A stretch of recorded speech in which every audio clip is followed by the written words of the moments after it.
Mr. Misao, what is happening in Imphal a day before the assembly session? Yes, Kartikeya, when the 10 MLAs, the Kuki Zo 10 MLAs says the valley of death, because Imphal Valley has become a valley of death, the entire world hardly believe it. And today we have seen the stark reality that is happening in Imphal Valley. Now, in spite, as you rightly mentioned, in spite of the high security deployment in the Imphal Valley, houses are being burned down. Now, you were saying there were more than 3 houses of the Kuki community burned down. And forget about that one. The ex-MP of Manipur, Thang Sobaike, his house in Lamphel Park was also burned down just days before. And at the same time, imagine in such kind of situation when the security fail to provide security and safety to the buildings, how would they provide security to the Kuki Zo MLAs, whom they expect them to be present in the assembly? Now, I'm going to tell you, we don't want to be separated from Manipur. The Kuki never wants to be separated from Manipur because since time immemorial, our forefather contributed a lot towards Manipur's cause, Manipur welfare. But I'm going to tell you very honestly and truthfully, we are forced to separate from Manipur. Now, when we said we are forced, everything was well planned, well engineered, and well orchestrated. And I have already said in the last talk show how the sequences of events are taking place just before the outbreak of this violence on 3rd May. I have already said the gun license were collected from the Kuki dominated area, and the Armed Forces Special Power Act was removed from the valley area, and also like the houses, the quarters, the churches of Kuki community were marked with colors. And when the outbreak happens, the houses of the Kuki community were selectively targeted. And then imagine the Manipur University, the university which has to be protected, safe, and which is also known as the place of learning itself was targeted when the rooms of the Kuki girls and boys were selectively targeted, and those hostelers who are in the hostel are pulled out and beaten. So now the whole sequences of events, look at that. And now, even in spite of that, when Chief Minister N Biren Singh assure and even tell the world that there is normalcy already, I think he must stop lying to the world. Now, he couldn't even control the Meitei community in spite of high security deployment. How do he expect our Kuki MLAs to come and attend the assembly? At the same time, as the Congress party was rightly saying, what would you do in just one day? We must be serious in democracy. Democracy, there should be enough space, enough time to air your grievances. In just one day, what are you going to do? Are you simply trying to hook words to the entire world, saying that normalcy has come back, assembly is being convened, and then assembly is going? I think that will never work. It's high time that the government takes serious, and at the same time, since I have already rightly said, we are forced to separate. We are kicked out from the valley. So for us, there's no option, there's no choice. And when we are saying separate administration, I would tell you very straightforward. When we are saying separate administration, we are trying to save India from secessionists. Remember, there are high number of secessionists from the valley who are trying to break away from India. When we are saying separate administration, okay. Can I go to Geetarani ji, Hejang rather ji? than trying to save Okay, India. That's a long introduction. Geetarani ji, to you, then I'll go to Chakma ji. Two things. houses are still being targeted. Biren Singh says, we'll bring law and order under control. And what is this farce of a one day of a session? It's just like doing the necessity, the constitutional obligation for the assembly to meet for a requisite period of time. Two questions to you, Geetarani ji. What explains Yes. this violence in which houses are marked? Marked violence, you target someone. See, Kartikeya, I would request all media not to actually assume that the houses were burned by Meiteis, because these are miscreants who do not want a peaceful atmosphere in Valley to persist, who has actually performed this act. And those ladies whom you are showing in the screen, what they are screaming is they are telling CRPF are guarding these houses. How come it burned? Because I believe 5 houses were burned in total, and out of that, 2 houses were belonging to Meiteis because these are tightly packed. And these ladies, they are not saying like blaming the cookies or something like that. They are just asking if these are very highly protected security area. How Okay, let come? me get point taken, Geetaranji. Let me rephrase the question. Why were these houses burned? In your opinion, who burned these houses?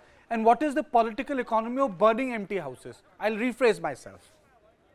Yes, it's very unfortunate that every time houses, people's whole life are destroyed by burning these houses. And according to me, these houses are burned by people to build a narrative that peace has not returned to Imphal.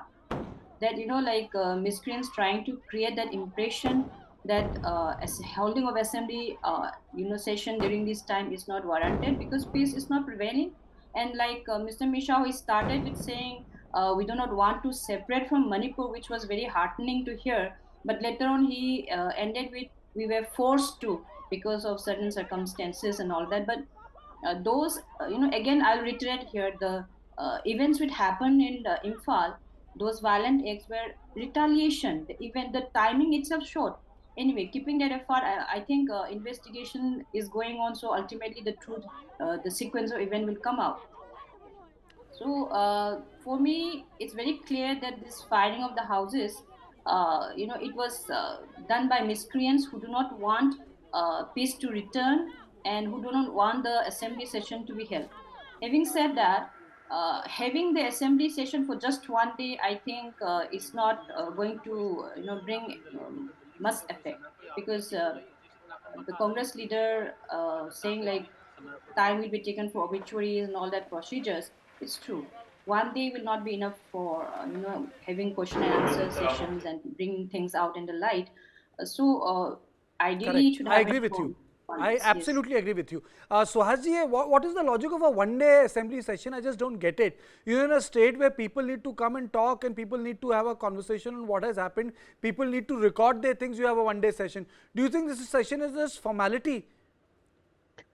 No, it's not a question of formality. It's a clear way of N Biren Singh telling Home Minister that I'm still in control of the situation.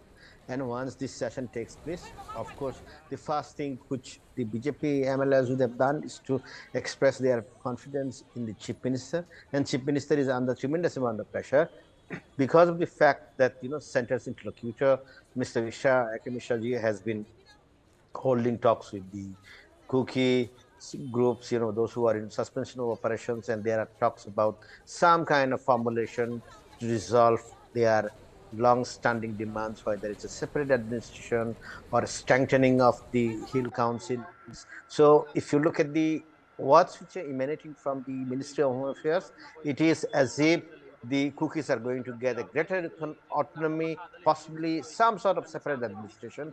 But on the other hand, if you look at N Biren Singh, he is saying that we are ready to look into the empowerment of the Hill Council, and I am not going to allow separation of the territories of Manipur. So how do you My convey sources your tell me, stand Suhas ji, here? that he is not ready even for the 6th schedule. He is only ready for the 5th schedule.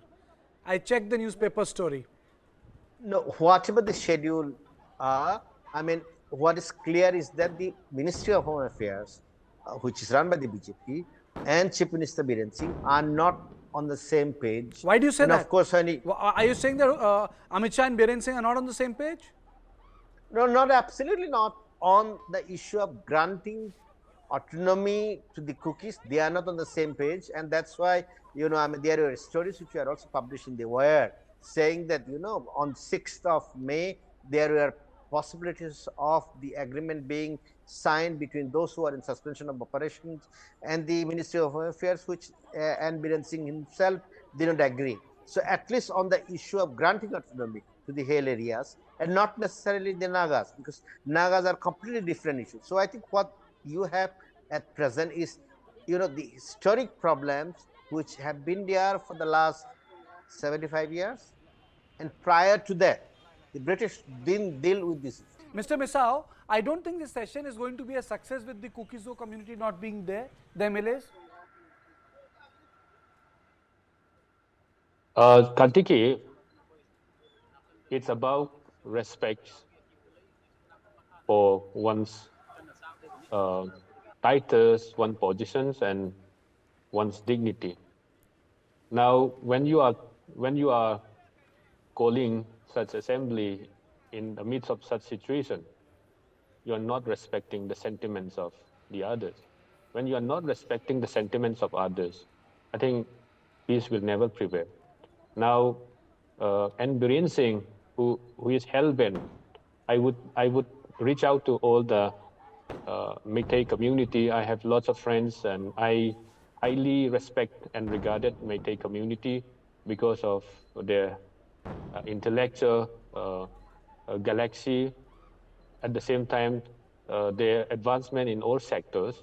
Now, I'm wondering how comes this such highly intellectual community who also conquer the world through sports and many other is now falling prey, at the same time also falling on the trap of such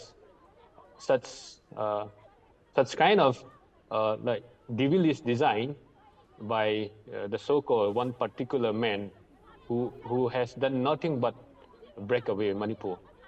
So in such situation, if when you are not respecting somebody's sentiments, somebody's freedoms, then you are not intending to bring goods, but you are intending to aggravate the situation. Also, at the same time, further alienate, at the same time deepen the divides. Therefore, the assembly, without the presence of the Kuki MLAs, it will serve no purpose. At the same time, it has no meaning at all because you are not respecting. The numbers might be less. You might be 40, we might be 10. But if you go by that numbers, then the emotional alienation, the disintegration of the peoples and the sentiment will be further deepens. I think that's an important point. That's an important point. Brijesh, what is the relevance of this assembly session which is going to take place if you don't have the other community? You have this whole bite of the territorial integrity of Manipur will not be compromised. But then a certain section just doesn't want to come. I mean to say the assembly is in Imphal. It's not as if assembly has moved outside and gone to Churachandpur. Assembly is going to stay where assembly has been built. So people need to come to Imphal, lawmakers need to come to Imphal, or the engagement has to be such that they are brought to Imphal. Neither they are in Imphal nor the other political parties are happy about it. So what is going to be there? Are people going to come and sign and leave? I think it is to do more with the constitutional propriety than to arrive at any meaningful situation. Constitutional obligation. Constitutional obligation. So that is the reason why this one day thing is being called. Otherwise, what I would say is like, because in our shows, most of the people are from both ethnicity, come Correct. represent them, and if you go by what they say, I mean, it seems that, all hope is not lost. But the fact of the matter is that there has to be an outreach by the Chief Minister. I think there has to be outreach from both sides where at least the lawmakers should feel confident to come to Imphal and, carry on or press for their demands or what. To get out of this, internecine violence which is plaguing Manipur for more than 120 days now. It is extremely disheartening, but unfortunately there has been no concrete measures taken till now which can bring some sort of rapprochement between the two ethnicity, and that is extremely sorry state of affairs, Kartikeya, because I agree with Geetarani ji that there are miscreants, there are always that element in the society who would want to indulge in these kind of events, burn houses or do something which will further flare up and inflame passion in the society, which is definitely not good I think, as far as I Manipur think is the concerned. biggest failure is inability to hold a proper session, Geetarani ji, I leave aside this story of what is happening on the street, street protest, burning of the houses, other things. Security forces are there, but at least the politicians should be able to organize the house. Congress is saying that this is unconstitutional. They have gone hammer and tong against it. Kartikeya, I do agree that holding this session is mostly to abide by the constitutional provision, because I think the 2nd September will be the last day for the 6 months to lapse. So that is there. But like the situation right now, even if the assembly is held for 4 to 5 days, we don't expect the Kuki militants, Kuki MLAs to be coming and joining the session, because, as I said earlier, their demand for separate administration does not agree with them coming and joining the session. Even though security is provided, say, let's say, helicopter services provided for them to be ferried from wherever they are staying to Imphal for the assembly session, they will not be coming to join. So, expecting all the 10 MLAs to Kuki MLAs to, or at least the 7 BJP MLAs to come and join will not be practicable at this situation right now.